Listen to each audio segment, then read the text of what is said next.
Welcome to the deep dive. Hello. This is where we really get into the weeds, tackling complex stuff, articles, research, maybe even your own notes, and pulling out what really matters. Exactly. We try to give you the core insights, the crucial facts, but also hopefully make it engaging. Keep you hooked. And today we're doing something specifically designed for you if you're working on your academic English reading. Maybe prepping for a master's entrance exam, something like that. Or just aiming to really master those reading skills. Yeah. This session is all about Text21. It's an excerpt called America's Homogenizing Power. Quite a title. It is. But, we're not just looking at the ideas in this text. We're using it as a workout session. A training ground. Yeah, exactly. For all those skills you need for academic reading, getting the main argument, figuring out vocabulary from context, untangling those really complex sentences. Following the logic, exam strategies, the whole package. The whole thing. So think of this as really hands-on. Our mission is to break this text down piece by piece, just like you'd have to under pressure in an exam. But here, you get the play-by-play, the detailed analysis of how to actually do it. We want to show you that approach, the one that unlocks understanding and helps you remember it, which is, let's face it, key for those tough tests. Absolutely. And just quickly, if you do find this kind of deep dive useful for your studies, we'd really appreciate a like or a follow. Yeah, it genuinely helps us reach more students facing these same challenges. So if you can, that'd be great. Definitely. Okay, let's get into it. America's Homogenizing Power. That title, it really sets the scene, doesn't it? It absolutely does. And the author doesn't waste any time. That very first sentence lays out the central argument. Yeah, it's straight to the point. It really is. The core idea is right there. You hear all this talk about difference, diversity, cultural uniqueness, right? Don't have the time. But the author argues, underneath all that, American society is actually this incredibly powerful force, making people more alike. They call it an amazing machine for homogenizing people. That exact phrase. And that opening, in spite of endless talk of difference, that's really important. It's a strong start, rhetorically. Definitely. It sets up a direct contrast. The author is basically saying, okay, you hear X, but the reality is Y. They're positioning their argument against what they see as a common perception. So, signaling right away, I'm going to challenge that prevailing idea. Precisely. It tells you they have a specific viewpoint, and they're going to spend the rest of the text backing it up. Using in spite of or despite like that is a really common move in academic writing when you're introducing a counterargument or something unexpected. And the absolute key word here, the one in the title and central to everything, is homogenizing. Yes. Which conveniently is right at the heart of the first multiple choice question. So, what does homogenizing mean here in this specific context? Well, to figure that out, we can't just guess. We need to look at how the author uses the word, what examples or descriptions surround it. Right. The options for question 1 are identifying, associating, assimilating, and monopolizing. Okay. So if we look closely at that first paragraph, the author mentions people being absorbed into a culture. That's a big clue. Absorbed into. Okay. And then as you read on, they give evidence about immigrants, fitting into this common culture, learning English, losing their original languages, buying homes like everyone else, marrying outside their groups. So it's not just about noticing differences, which would be identifying. No. And it's not just linking up with people, which is associating. Not really, no. It's deeper than that. Yeah, monopolizing feels totally off. There's more economic control. Right, that doesn't fit at all. The whole picture the author paints is about becoming similar, blending in, adopting the main cultural norms, losing distinct features to become part of the bigger picture. Becoming part of the whole. Exactly. It's about diverse elements being absorbed and made more uniform within that dominant culture. So the word that really captures that process is? It's assimilating. Option C, it lines up perfectly with absorbed into a culture, fitting in, and all the examples that follow. Makes sense. And this is just such a clear example of why context is everything for vocabulary in these kinds of texts. You have to see how the word is used. Don't just rely on a dictionary definition out of context. Look at the sentences around it. Absolutely. Okay, that clarifies homogenizing. Yeah. And thinking ahead a bit, based on that amazing machine description early on, what the author says later, their overall take on this assimilation, this homogenization, seems pretty positive, doesn't it? Yeah, I think so. Later on, the author calls this power hardly poisonous. Hardly poisonous. Interesting phrasing. And they conclude by saying that compared to America's turbulent past, the current situation, the social indices hardly suggest a dark and deteriorating social environment. Right. So not poisonous, not dark and deteriorating, especially compared to history. Exactly. That positive framing, suggesting the process works and isn't necessarily bad compared to the past, it really indicates the author sees this homogenizing force as, well, largely successful and maybe even beneficial for social stability and integration. Okay, got it. So let's dig into that first paragraph now. How does this amazing machine actually work? What are the specific forces the author mentions? Right. They list a few things that work together. First up is the democratizing uniformity of dress and discourse. Okay, democratizing uniformity. What does that imply?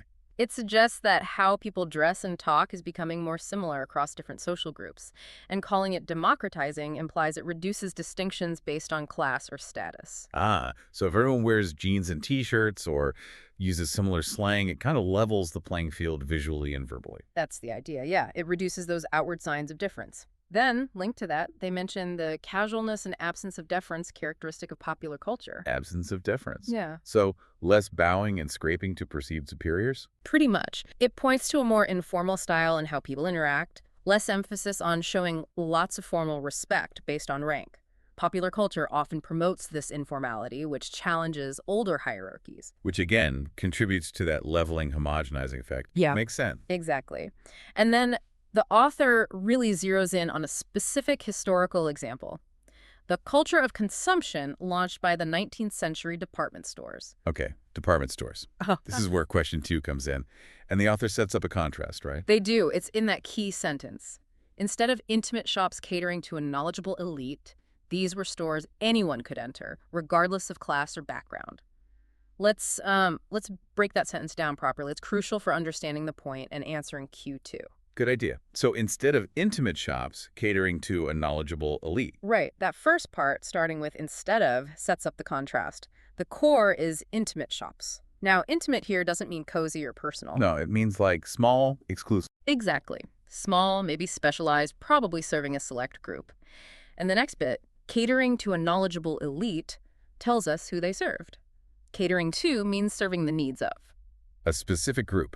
And knowledgeable elite sounds like, wealthy people, maybe people with specific tastes or inside knowledge about goods. Precisely. So that paints a picture. Small, exclusive shops for a select, informed clientele. Got it. Then comes the contrast after the comma. These were stores anyone could enter, regardless of class or background. These obviously refers to the department stores. The key description is anyone could enter, regardless of class or background.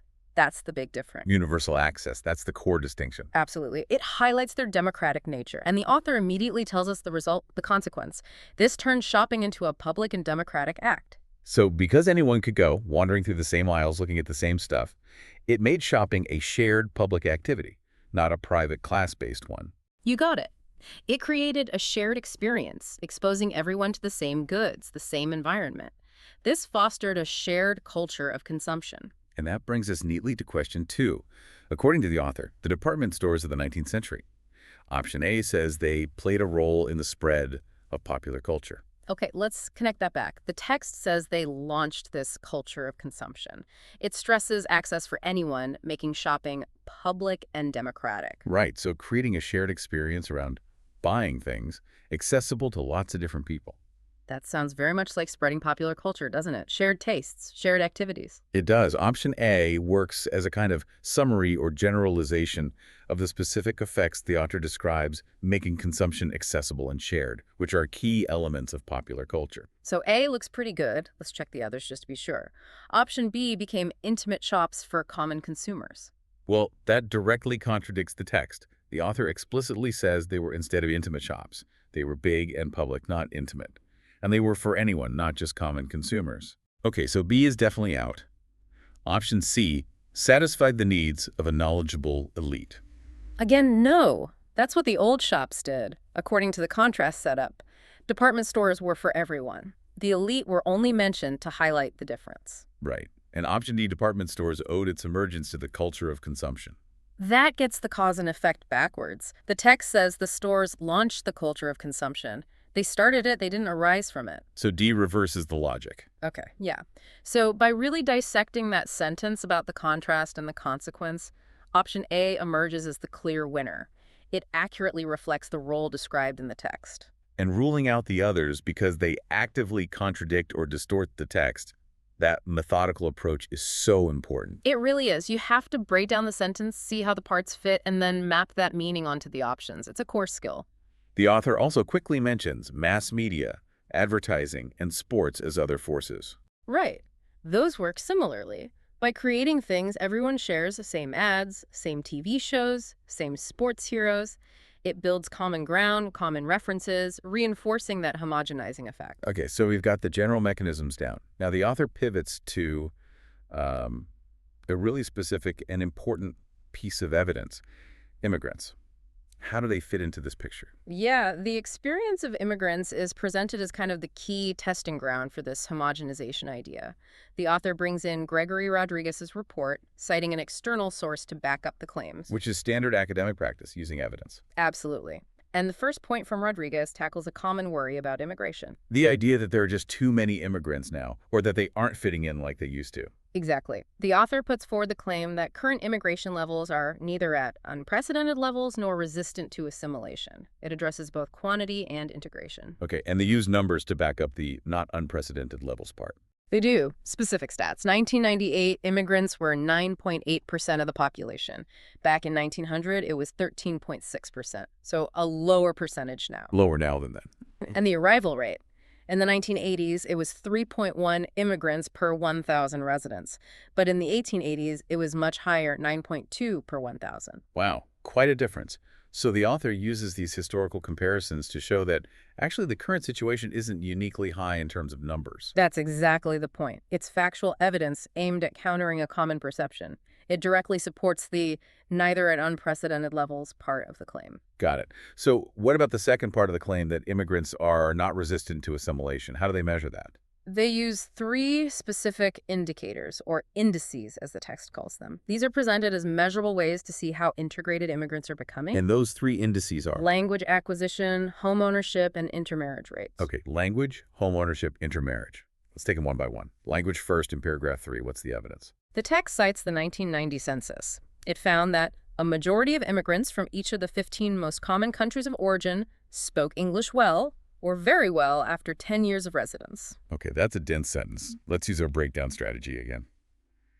The 1990 census revealed that a majority of immigrants from each of the 15 most common countries of origin spoke English well or very well after 10 years of residence. Right. Main subject. The 1990 census, main verb, revealed. What did it reveal? That whole chunk starting with that is the object. Okay, that clause. So inside that clause, subject is a majority of immigrants. Correct. Then you have a modifier from each of the 15 most common countries of origin. Tells us which immigrants. Right, specifies the group. The verb in that clause is spoke. Object is English. What they spoke. How they spoke it. Well or very well. That's an adverbial phrase. Modifying spoke. And when or under what condition? After 10 years of residence. Time phrase. Okay, so breaking it down. Census S revealed V that starts clause, majority of immigrants, clause S from specific countries, mod. Spoke, clause, V, English. O, well, add V after 10 years' time. Makes it much clearer. It really does. You isolate the core. Census shows most key immigrants spoke English well after a decade. Finding that subject-verb spine is the key to unlocking these long sentences, practice that. Absolutely. It makes it less intimidating. What about the next generations? The text says, children of immigrants tend to be bilingual and proficient in English. So they handle both, but they're strong in English. And the generation after that? That's where the big shift happens. By the 3rd generation, the original language is lost in the majority of immigrant families. Lost. That's a strong word. Really underlines the power of the English environment. It does.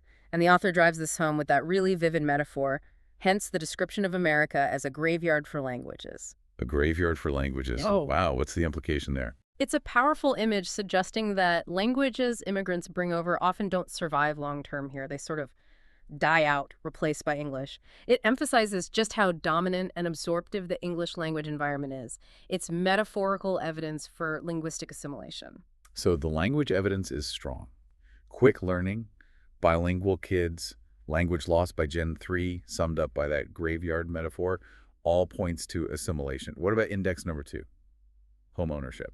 Another specific statistic here. By 1996, foreign-born immigrants who had arrived before 1970 had a home ownership rate of 75.6%, higher than the 69.8% rate among native-born Americans. Wait, higher than native-born? For those who'd been here a while. Exactly. That's a pretty striking piece of data the author uses. Why is owning a home seen as such strong evidence of assimilation? Well, in the U.S. context, owning a home is often seen as a major sign of stability, of putting down roots, investing in the community. It's a big part of the American dream idea. Right, it implies economic integration, long-term commitment. Precisely. So when immigrants achieve home ownership at rates that meet or even beat the native-born population, it's presented as really strong proof that they're deeply integrated into the economic and social life of the country. Not separate, but part of the mainstream. Makes sense. Powerful data point. Yeah. Okay, third index, intermarriage. What's the evidence here? The text mentions higher rates of intermarriage for foreign-born Asians and Hispanics compared to U.S.-born whites and blacks. Okay, higher rates overall for those groups. Any specifics? Yes, particularly for the third generation. It says 1/3 of Hispanic women are married to non-Hispanics, and 41% of Asian American women are married to non-Asians. 1/3 and 41%. Those are significant numbers. They really are. Intermarriage is often seen as like the ultimate indicator of assimilation because it breaks down social and ethnic barriers at the most personal level, family. Blending populations, social networks. Exactly. High rates like these, especially by the third generation, suggest those group boundaries are becoming less rigid, indicating significant social integration. So across the board language, home ownership, intermarriage. The author uses these statistics from Rodriguez to build a case that assimilation is happening, and happening effectively.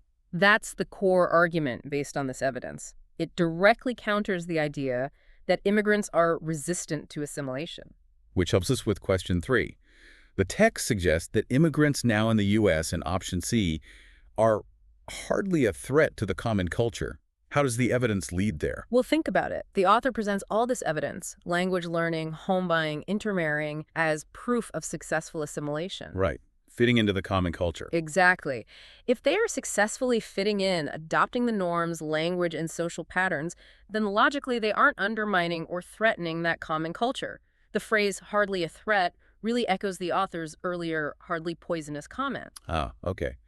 The positive framing of assimilation implies they aren't a threat to the thing they're joining. Precisely. The evidence paints a picture of integration, not disruption or threat. Let's quickly check the other options for Q3. A, are resistant to homogenization. Clearly contradicted by everything we just discussed, the author argues the exact opposite. B, exert a great influence on American culture. That might be true in reality, but it's not the focus here. This text is about the culture's influence on immigrants, not the other way around. The author doesn't provide evidence for immigrant influence on the culture in this specific excerpt. Good point. Stick with what the text actually discusses. D, constitute the majority of the population. Factually wrong. Based on the 9.8% figure given earlier, they're a minority. Okay, so C is the strongest choice, directly supported by the author's argument and evidence about successful assimilation. Definitely. Right, let's move to that final paragraph. The author seems to anticipate a lingering doubt people might have. Yes, they acknowledge that some Americans fear that immigrants living within the United States remain somehow immune to the nation's assimilative power. So even with all this evidence, some people still worry about groups resisting integration. And this is where Arnold Schwarzenegger and Garth Brooks make their appearance. Which brings us to question 4. Why mention them? Yeah, this is a classic function of an example question. You need to understand why the author brought them up right here. The text says, Rodriguez notes, kids in remote villages around the world are fans of these superstars. Okay, so they're examples of global American cultural reach. But how does that counter the fear about immigrants inside the U.S.? Look at the word just before the fear is mentioned, yet. Yet some Americans fear. That yet signals a contrast. The author is implicitly saying, think about how powerful American culture is. It reaches the most remote corners of the globe. Yet despite this massive global power, some people worry that immigrants living right here, surrounded by it 2047, could somehow be immune. I get it. The global fame isn't the main point in itself. It's used to demonstrate the sheer power and pervasiveness of American culture. Exactly. The implied argument is, if the culture is that strong globally, it's surely strong enough to influence people living within its borders. Resistance seems unlikely given that power. You nailed it. The examples underscore the strength of the homogenizing force. They make the fear of internal immunity seem less plausible from the author's perspective. So, let's look at the Q4 options with that understanding. A, to prove their popularity around the world. Well, yes, but that's not the reason they're mentioned. It serves a bigger point. Right. B, to reveal the public's fear of immigrants. No, the fear was mentioned before them. They're used to counter or contextualize the fear, not reveal it. Correct. C, to give examples of successful immigrants. Schwarzenegger, yes. Garth Brooks, no. He's American-born. So it's not about immigrant success stories per se. Good catch. It's about their status as American cultural icons with global reach. Which leads D, to show the powerful influence of American culture. And that fits perfectly. Their global fame is Exhibit A for the power and reach of the culture, used to argue against the idea of internal immunity. Spot on. It's about understanding the rhetorical move, not just the surface fact. Vital skill. Now, the author does admit things aren't perfect. They mention divisive issues and pockets of seething anger. What does seething anger imply? Seething suggests anger that's boiling just below the surface. It's intense, but hidden or suppressed, not necessarily openly expressed. So there are underlying tensions, deep resentments, even if things look calm on the surface. So not a completely rosy picture. No, they acknowledge negativity, but then they immediately put it in perspective. Right, with the final conclusion comparing now to the past. Yes, they say, especially compared to America's turbulent past, today's social indices hardly suggest a dark and deteriorating social environment. Turbulent meaning like full of conflict and upheaval. Yeah, periods of serious social unrest or conflict, and deteriorating means getting worse. So the author's saying, okay, we have issues now, seething anger, but compared to really rough times in American history, the data we have, like the assimilation indices, doesn't point to things falling apart or getting dramatically worse. Exactly. Hardly suggests implies the opposite things are relatively stable, maybe even okay when viewed historically. Which leads us perfectly into the last question, number 5. In the author's opinion, the absorption of immigrants into American society is options: rewarding, successful, fruitless, harmful. Okay, let's synthesize the author's view. They called America an amazing machine for homogenizing. They presented lots of data language, homes, marriage as evidence it's working.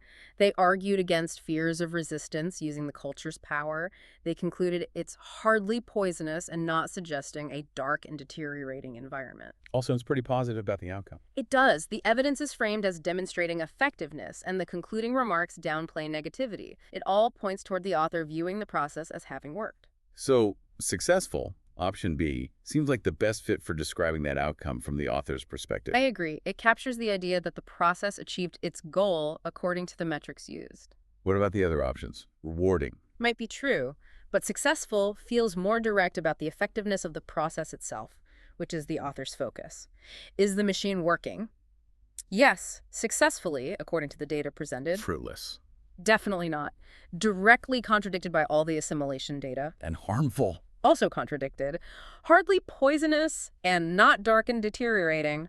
Argue against it being harmful overall in the author's view. Okay, so by tracking the argument, the evidence, the tone, and the conclusion successful really stands out as reflecting the author's opinion in this text. Precisely. It's about putting all the pieces together to understand that overall stance. Right. We've really torn through the content of Text21 now and used it to tackle those questions.